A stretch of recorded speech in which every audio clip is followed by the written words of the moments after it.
dans cette vidéo, on va s'intéresser à la librairie hover.css qui nous permet de, si on va voir les exemples, de faire des animations sur des liens. Donc des animations de ce type-là ici, ou avec des icônes, ou simplement avec une petite ligne ici. Donc on va voir comment on peut utiliser cette librairie-là. Premièrement, il faut télécharger la librairie. Donc, si on va sur GitHub, on peut utiliser Git pour télécharger la librairie, ou si on ne connaît pas encore Git, on peut aller ici avec le bouton dire Download Zip. Donc, ça va nous télécharger un zip. Et lorsqu'on dézip ce fichier-là, ben, on va avoir tous ces fichiers-là au complet.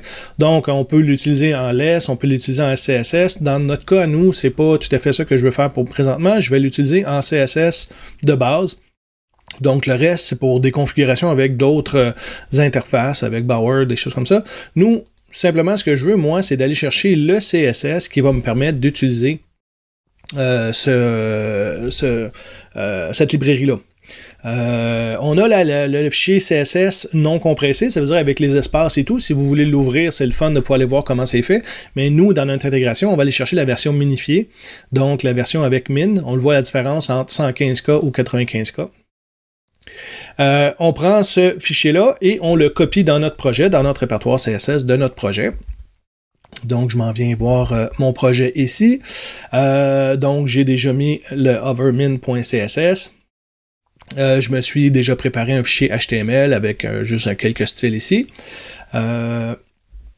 Si on va voir un peu dans la page, si je reviens à ma page de hover.css, on a un tutoriel. On va aller voir le tutoriel, la façon qu'il fonctionne. Ça nous dit d'aller télécharger justement le hover.css. Et comment l'utiliser? Ben, il faut faire un lien. Officiellement, on doit faire un lien de notre librairie là-dessus. Donc, je vais faire un lien. Moi, j'aime bien le mettre en haut, ici, comme ça. Donc, j'ai le lien de ma librairie ici. Ensuite de ça, il nous indique de faire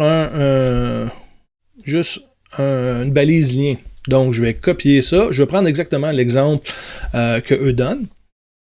Donc, je m'en viens ici pour voir à quoi ça ressemble. Ben, c'est un lien tout à fait normal. Eux vont vous donner une possibilité, je me reviens ici, une possibilité de CSS. Donc, on va juste le prendre, ça va nous donner une idée. Ça va nous donner un bouton qui est de ce type-là ici. Donc, si je m'en viens dans mon projet, je vais mettre les styles ici. C'est que c'est toujours bon de les mettre dans un fichier externe, mais pour l'exemple, je les mets ici. Donc, on le voit, un display inline block avec un padding tout le tour, une couleur d'arrière-plan. On enlève le souligné, le texte est en blanc. Donc, vous pouvez modifier ça comme vous voulez pour vos projets. Et je regarde ce que ça donne. Ça me donne un bouton, un lien tout à fait normal. Ce qui devient intéressant, c'est de pouvoir l'utiliser là. Il y a deux façons de faire. Je vais vous montrer une façon la plus simple pour moi. C'est sûr qu'il y aurait peut-être une façon plus optimisée. On pourrait aller dans le fichier hover, peut-être pas le min, mais dans le hover.css et aller copier le style au complet. Donc, ça nous donnerait un fichier beaucoup plus petit, beaucoup plus optimisé. Dans mon cas, je vais simplement plutôt aller utiliser la librairie au complet. Donc, j'ai toutes les possibilités de tous les boutons. Des fois, c'est peut-être un peu trop gros pour un projet qu'on a à faire. Et moi, la façon que je l'utilise, mettons que je veux faire ici d'aller le bleu qui vient vers la droite. Ben, moi, ce que je vais faire, c'est que je vais faire un bouton droit. Et je vais faire inspecter. Je vais l'agrandir un petit peu. Et on voit que sur le A, il a mis une classe qui s'appelle HVR pour Hover Bounds to Right. Donc, en double-cliquant dessus dans l'inspecteur de Chrome, je peux copier la classe et je reviens ici. Et j'ai la classe bouton qui me donne mon apparence avec la couleur et tout, mais je vais aller porter la deuxième classe comme ça dessus. Ce que ça va me donner en tant que tel, si je m'en viens voir ici, ben, quand je vais faire un survol, et là, mon animation est déjà partie. Là, je me dis, ouais, bon, ok, c'est bleu, c'est peut-être pas ce que je voulais, c'est peut-être pas la couleur que moi qui m'intéresse. Ce qu'on peut simplement aller faire, c'est d'aller vérifier encore là avec l'inspecteur. Le fameux carré bleu, il est fait avec un before. Donc, si je clique ici dans l'inspecteur sur le before, je vais quand même tout voir. Je vois ici que le background, il l'a transféré en bleu. Bon, le reste, c'est pour l'animation. Mais on voit qu'il a fait ici un background de cette couleur-là.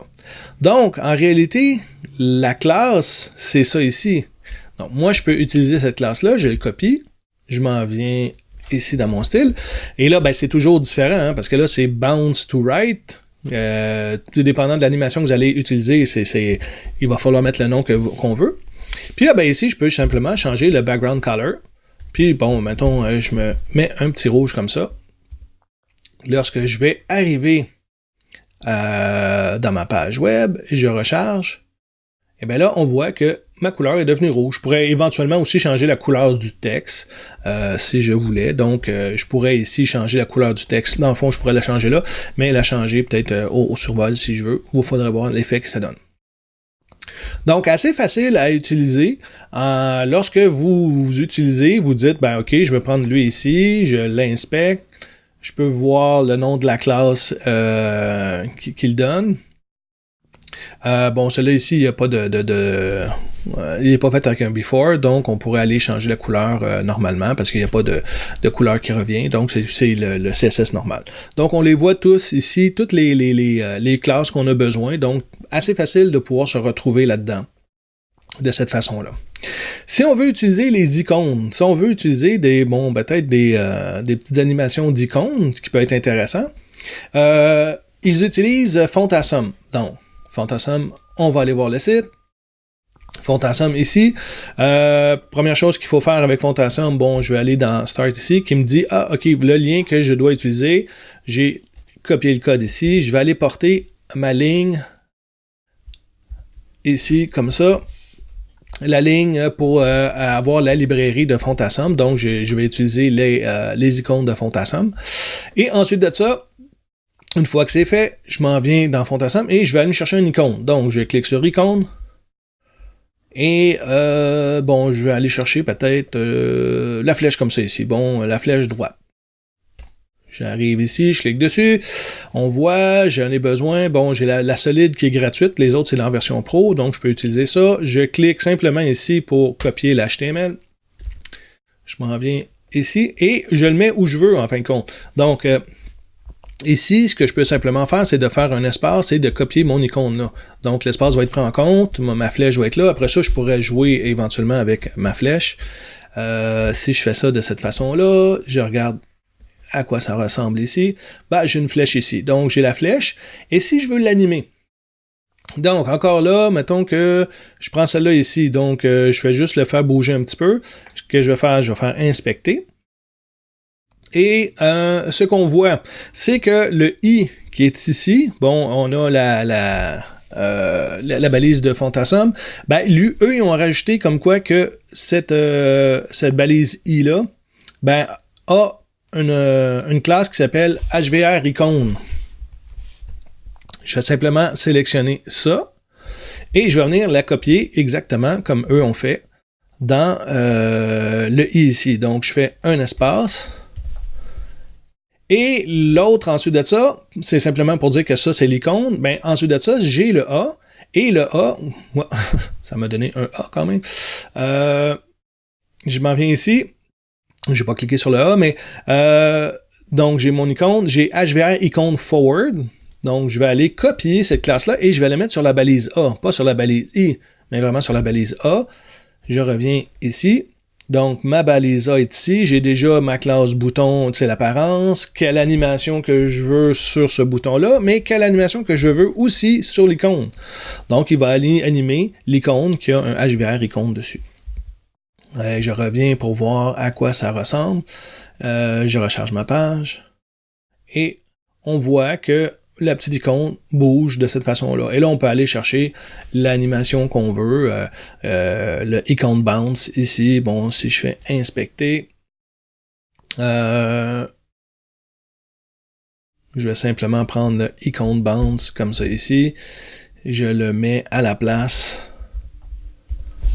de l'autre. Et quand je vais venir revoir mon animation, ben, en fin de compte, la petite flèche. Donc, assez simple de pouvoir utiliser cette librairie-là. OK, donc on va chercher le over-min.css, on l'amène dans notre page. Ensuite de ça, si on veut utiliser un icône, on peut aller chercher l'icône de cette façon-là. Si on passe par le tutoriel, ben, il nous donne déjà un exemple. Après ça, c'est à nous de jouer avec les paramètres pour pouvoir personnaliser notre bouton. Et tout dépendant des effets, là, si on veut changer les couleurs, ben, on peut aller voir dans l'inspecteur de code pour voir qui affecte l'élément et modifier notre CSS avec cette information-là.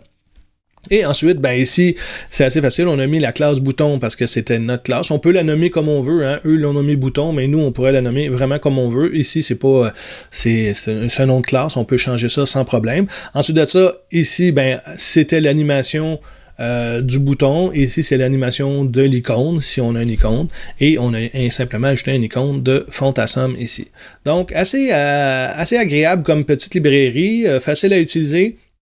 Beaucoup d'animations, il y a des petites lignes comme ça aussi, des fois ça peut être agréable. Si je fais juste un petit exemple, je regarde ici, je dis OK, je prends celle-là, underline, je m'en viens, bon, l'icône, je vais le laisser là, je vais changer plus l'animation. C'est sûr que si je fais ça ici, je n'ai plus besoin de ça, mais je pourrais éventuellement changer la couleur de la ligne. On va voir ce que ça va donner. J'arrive ici, je vais simplement ne pas donner de couleur d'arrière-plan. OK, je ne vais pas donner de couleur d'arrière-plan, donc j'ai modifié un petit peu mon animation, mon CSS pour mon bouton. Je reviens ici, je recharge, et ouais, je vais peut-être mettre le texte en noir. OK, ça va peut-être être plus apparent dans mon exemple. Et j'arrive et j'ai une animation où la ligne, on voit la ligne apparaître de cette façon-là. Je pourrais, si je m'en viens voir les animations, c'est plutôt, ouais, celle-là ici, je la préfère peut-être un peu plus. Je m'en viens ici. Donc, from left. Je recharge ma page, et là, j'ai une animation qui fait l'icône et aussi la ligne le dessous. C'est toujours la même chose. Si je veux changer la couleur de la ligne, je vais faire inspecter encore, je vais aller voir le before, et bon, on le voit, le background encore bleu ici. Je copie ça, je m'en viens dans mon CSS, je colle ça, et background, on va faire baisser, background, on va aller avec background tout court, et on va mettre, mettons, yellow, pour voir un peu différent, yellow, comme ça ici, et on va aller voir ce que ça donne dans ma page, et on a une ligne jaune à la place, donc on peut changer la couleur de la ligne selon le design que vous allez avoir fait. Donc, j'espère que vous allez pouvoir utiliser cette librairie-là, très simple à utiliser dans vos projets.